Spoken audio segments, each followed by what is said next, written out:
بسم اللہ الرحمن الرحیم۔ ایچ پی نیوز کے ساتھ حسن بیگ۔ ناظرین، آج 14 اگست ہے۔ 14 اگست ہمارے پاکستان بننے کی تاریخ ہے اور ہم ایز اے قوم ایک علیحدہ ایک ملک بنا۔ قائد اعظم کا جو خواب تھا، جو مسلمانوں کے خواب تھے، وہ پورے ہوئے اور پاکستان بنا۔ دیکھنا یہ ہے کہ پاکستان کی ابتدا کہتے ہیں کہ وہ تو محمد بن قاسم جب یہاں پہ آیا تو اس وقت رکھی گئی، یہ قائد اعظم نے فرمایا۔ اور اس کے بعد برِ صغیر میں آپ کو پتہ ہے کہ مسلمانوں کے بہت سارے ادوار آئے اور بہت سارے مغلیہ خاندان سے لے کر مختلف خاندان یہاں پہ رول کرتے رہے۔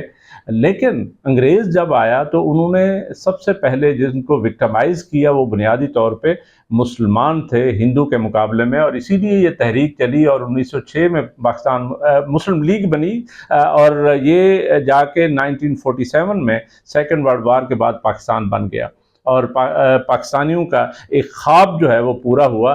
اس خواب کے پورا ہونے کے بعد ہم نے ایک سفر شروع کیا۔ وہ سفر ہمارا بہت آئیڈیل ہونا چاہیے تھا، ہمیں اور زیادہ ترقی کرنی چاہیے تھی، اور ہم نے ترقی کی۔ سچی بات ہے، آج ہم نیوکلیر سٹیٹ ہیں تو اس کا مطلب ہے کہ ہم نے ترقی تو کی ہے۔ آج ہماری انڈسٹری بھی ہے، آج ہماری بہت بڑی یوتھ بھی ہے، ہمارے یہ ایسٹس ہیں، ہمارا ملک ہے، اور ہم مسلم دنیا میں ایک بہت طاقتور ملک کے طور پہ جانے جاتے ہیں۔ تو ہمیں رائٹ طور پہ، صحیح طور پہ اس جشن آزادی کو منانا چاہیے۔ لیکن آج جو ہمارے نوجوان ہیں، ہماری قوم ہے، وہ اتنے زیادہ خوش نہیں ہیں پاکستان سے۔ اس کی وجہ یہ ہے کہ ہم قرضوں میں دھسے ہوئے ہیں اور غربت کی لکیر سے 50% آبادی نیچے چلی گئی ہے۔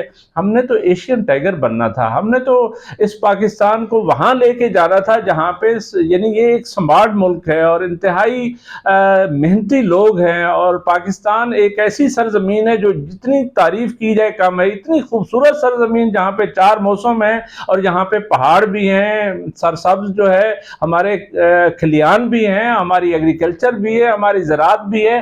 لیکن ہوا کیا ہے، ہمیں یہ کسی کی نظر لگ گئی ہے یا ہم خود ریسپانسیبل ہیں؟ میرا یہ خیال ہے کہ ہمیں یہ احساس کرنا چاہیے ایز اے قوم کہ ہم نے ہیومن رائٹس سے لے کر، اپنے کھیل کھلیانوں سے لے کر، ہمیں اپنے ان موسموں سے لے کر اپنی آبادی تک، اپنی یوتھ تک اس چیز کو احساس کرنا چاہیے۔ اور ہمارے یہ سب سے بڑے جو ذمہ داری عائد ہوتی ہے وہ ہمارے حکمرانوں پہ ہوتی ہے اور ہمارے لیڈرز پہ ہوتی ہے، ہمارے مقتدر حلقوں پہ ہوتی ہے۔ ان کو چاہیے کہ اس چیز کا احساس کریں ہم نے کیسے ان قرضوں سے نکلنا ہے۔ وہ فیض صاحب نے کہا تھا کہ یہ داغ داغ اجالا، یہ شب گزیدہ سحر، یہ وہ سحر تو نہیں جس کا انتظار تھا ہم کو۔ تو بھائی ہمیں اس سحر کی طرف جانا ہے، اور آج ہم جشن اس لیے منا رہے ہیں، ہمیں عہد کرنا چاہیے کہ ہمیں عہد وفا کرنا چاہیے ایک دفعہ پھر، کہ ہم نے کیسے آگے چلنا ہے، ہم نے ترقی کیسے کرنی ہے، ہم نے پاکستان کو کیسے آگے لے کے جانا ہے۔